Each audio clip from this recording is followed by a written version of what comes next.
ఉన్నటువంటి శనివారం రోజు అక్కడ కూర్చొని తండ్రి అయినటువంటి దేవుణ్ణి ఆరాధించే స్థలము ఎక్కడ ఉన్నదంట?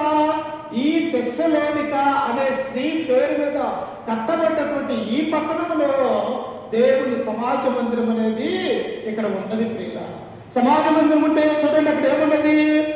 కనుక పౌలు తన వాడుక చెప్పున సమాజపు వారి ఎక్కకు వెళ్ళి, చూసారా ఏంటంటే పౌలుకున్నటువంటి ఒక మంచి లక్షణాలు.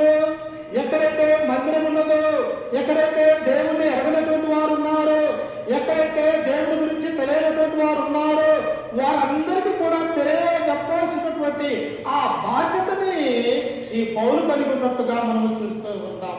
అంటే చూసారా, అపోస్తలుడైనటువంటి పౌలు తన యొక్క జీవితంలో క్రైస్తవులు అంటే పడలా, క్రైస్తవులు అన్నటువంటి వారిని హింసించాడు, క్రైస్తవులు అన్నటువంటి వారిని మరి అనేక విధాలుగా చెప్పినటువంటి వారుగా ఉంటూ ఉన్నాడు.